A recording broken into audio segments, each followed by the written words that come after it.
trabalho do Aitken em cima do documentário britânico, em cima da história do documentário britânico. O livro é The Documentary Film Movement, do Aitken, é uma publicação de 98, num projeto que ele fez na Universidade da Inglaterra.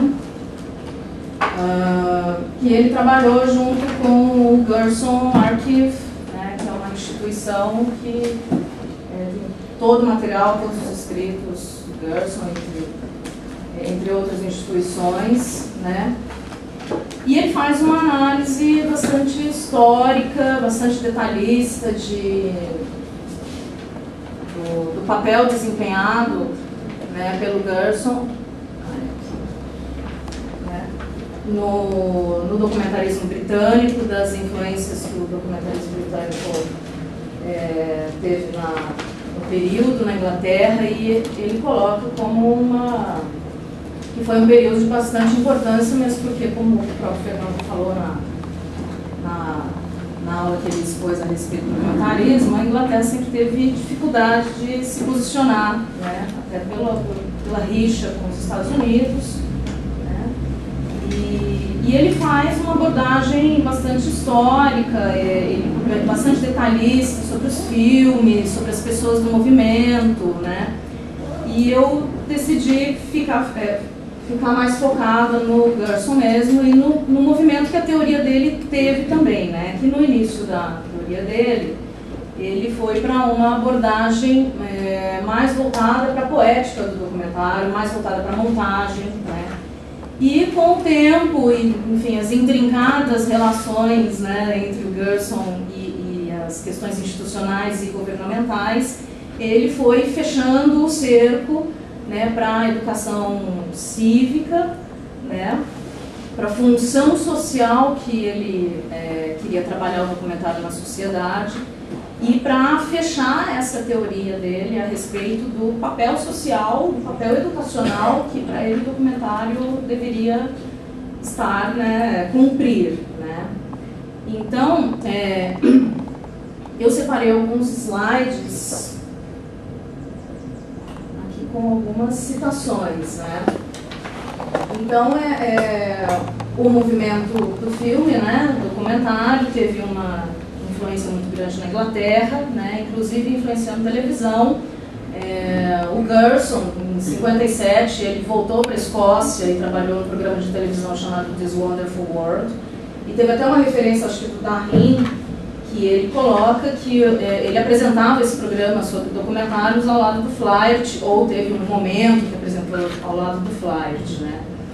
Então a gente tem que considerar, né, que o Gerson ele se estabeleceu, né, e estabeleceu a sua teoria no período entre guerras na Inglaterra, né? E que apesar do momento, né, ser um momento historicamente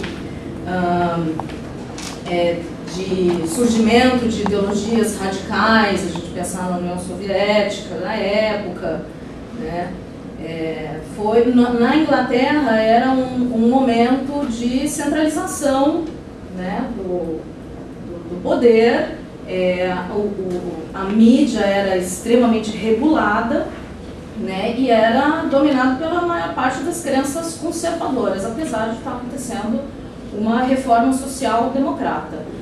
Então, o movimento documentarista, apesar de ser um movimento heterogêneo, né, ele não tinha uma visão política, né, declarada, pelo menos, né, era um movimento que dependia do governo, dependia do dinheiro dessas instituições governamentais para acontecer.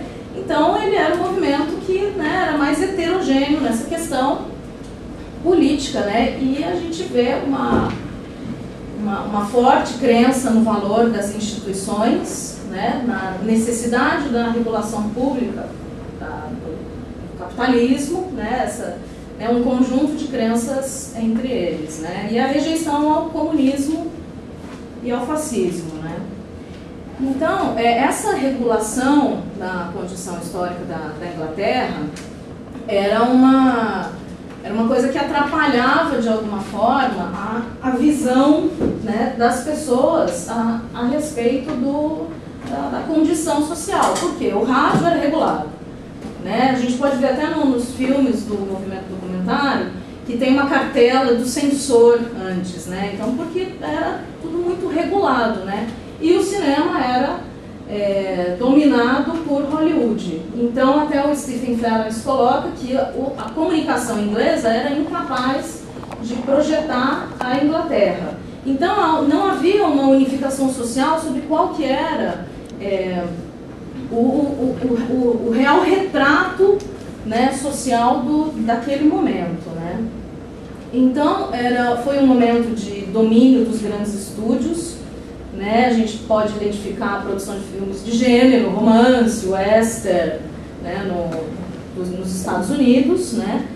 E o amadurecimento das vanguardas teóricas na França, né, e na União Soviética, né, com o construtivismo, com pessoas como Verdov, como Eisenstein, como Meyerhold, Mayakovsky, né, que através da recusa, da mimese, da representação, né, do mundo, do fiel do mundo, né, negavam a função tradicional de representação do mundo através da arte, né? Então foi nesse cenário, né, que o Gerson buscou para desenvolver. E não seria dentro do estúdio hollywoodiano que ele conseguiria desenvolver esse cinema para educação, né? Então ele buscou o governo, né? Então ele veio de uma família de formação liberal protestante, né? O pai dele era educador, ele nasceu na Escócia, né? Ele estudou filosofia e literatura na Universidade de Glasgow, né? E ele também deve ser relacionado com um pensamento idealista que atingiu a Inglaterra no período, né? Que combinava elementos de pensamento de esquerda e de direita, e falava da ideologia como responsabilidade social, necessidade de reforma e do espiritualismo, né? E da necessidade da elite iluminada, né, também de entrar nesse jogo social, né? Depois o idealismo ele foi absorvido pelas teorias relacionadas ao papel da cultura de massa e educação popular, né? E essa foi a grande influência, né, do Gerson. Foi esse pensamento idealista do entendimento, do conhecimento do mundo através da arte, né? E da visão de mundo, né, de que o mundo existe através da consciência das pessoas, né? Que a realidade ela é além da realidade empírica, é a realidade subjacente, né? Então, a preocupação com a comunicação social e a educação cívica eram centrais nesse pensamento, né? Então, eles eram reformistas e, em algum sentido, né, e depois até de 42, era uma visão mais autoritária do que libertária, né?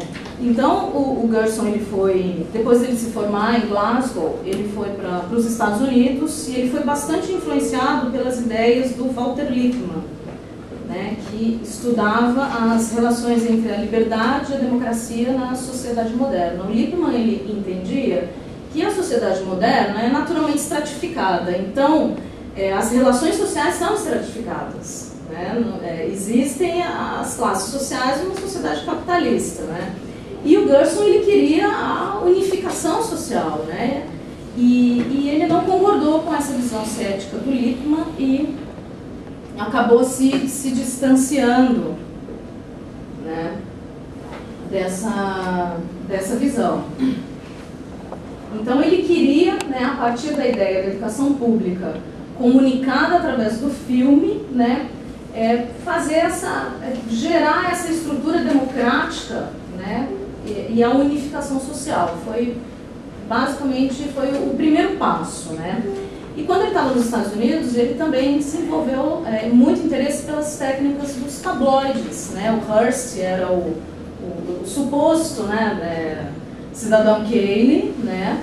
Ele ficou muito impressionado como europeu a forma como a comunicação de massa nos Estados Unidos era eficaz, né, inclusive na construção da identidade americana, né? Então, ele fala que... Hã? Só faltam 5 minutos? Bom, então ele fala que ele ficou bastante impressionado na forma como o americano era capaz de dramatizar uma história do cotidiano. Então, esse primeiro momento, que é quando ele volta para a Inglaterra, ele fala dos primeiros fundamentos, ele coloca que o cinema, a capacidade do cinema de observar o transcorrer do mundo tem que ser explorada como uma forma de arte, e que os estudos ignoram, né, essa capacidade dessa capacidade de observar a vida, né, acontecendo. Os estudos ignoram isso, colocando atores em fundos falsos e cenários e tal, né.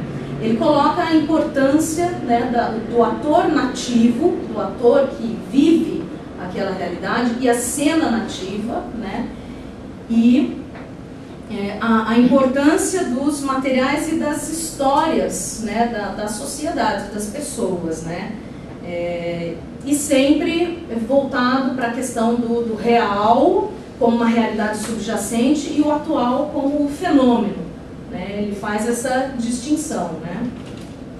Então ele critica bastante o Flaherty, ele critica o herói individual em Flaherty, né? Porque ele acredita que o herói individual não é mais capaz de comunicar, né, a vida, a nova vida, né, a sociedade moderna, porque o mundo não é mais regido, né, por heróis, o mundo é regido por forças, né, externas a isso, né? Então ele quer esse tipo de documentário. E depois, né, existem evidências de que ele foi retirado da Inglaterra, né, e foi para o Canadá depois de 37, né? E quando, em 42, ele publica no Documentary Newsletter a ideia do documentário, que é uma tentativa de reimpor a sua visão, e aí ele fecha mais ainda, né, a questão do documentário a serviço da educação pública, né, a serviço da educação cívica, né, e coloca que a ideia gersoniana nunca foi uma ideia cinematográfica, né, simplesmente aconteceu do cinema ser a forma mais apropriada, né, porque era uma visão para o futuro, né. Então, o cinema será a forma mais apropriada de comunicação, né? Então, ele faz esse 1942, né? Também existe existe uma evidência que ele estava se sentindo injustiçado por não ter participado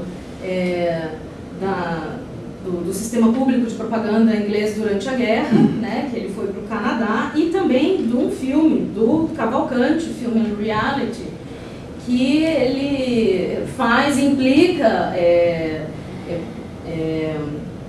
enfatiza as qualidades e conquistas do gênero como documentário, né, mas que ele ostensivamente rejeita o modelo didático, né, do Gerson.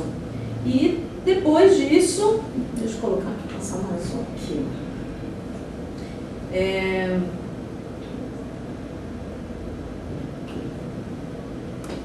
E depois, né, quando em 1957, ele volta, ele vai para a Escócia novamente, ele trabalha naquele programa de televisão.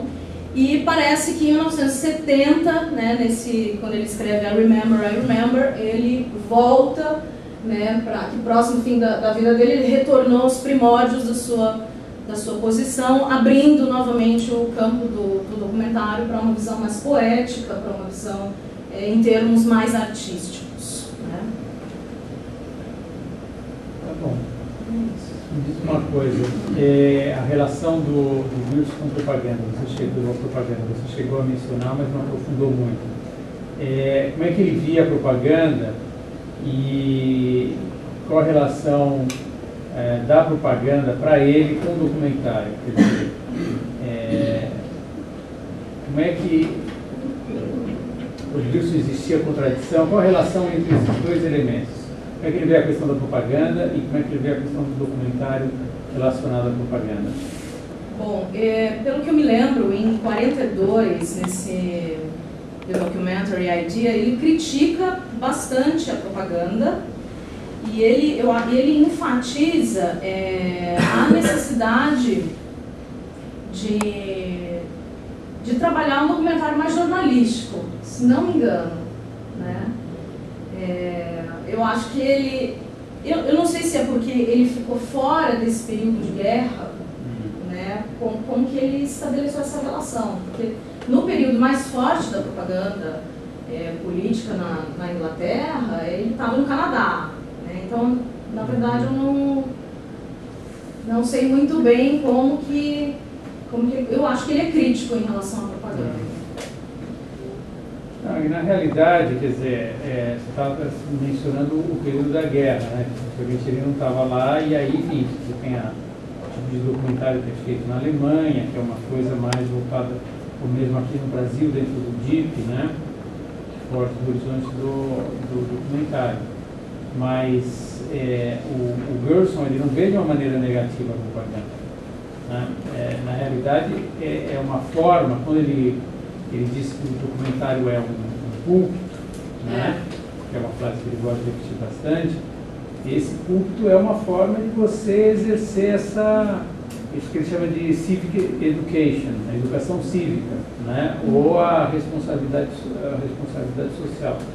Mesmo essas teorias que você levantou aí no início, em relação aos americanos, as teorias de comunicação e, enfim, esse quadro da comunicação que ele se depara no início da carreira dele, você tem uma diferenciação pequena entre o que é propaganda e o que é pregação cívica, que é válido, né? E no início, efetivamente, ele não faz diferença. Depois, na guerra, como você tem uma parte do aparelho do Estado que é exclusivamente voltado para a propaganda, aí a questão do documentário fica diferenciada. Sim. Mas a propaganda até é uma forma de asserção. Né? E aí você acompanhou um pouco, a parte do idealismo acho que ficou um pouco confusa, mas é uma parte difícil mesmo de entender, porque também é um corte do organizador do livro, que tem essa tese, o White, que é um cara que entende muito de documentário, organizou uma enciclopédia imensa com 3 volumes, e ele tem essa tese da formação idealista do Gerson. Então, essa é uma trilha um pouco difícil de seguir. Talvez vendesse mais se você tivesse deixado de lado, né? Para se centrar efetivamente no que é o documentário do Gerson. Né? E aí não há essa contradição com a propaganda. Né? Porque a propaganda eles não têm uma consciência em relação à propaganda. Né? É algo que é natural dentro das propostas que eles fazem. Eles fazem propaganda do correio, mas não é aquela propaganda, né? É a propaganda mais a parte criativa, mais a questão da arte propriamente. Né?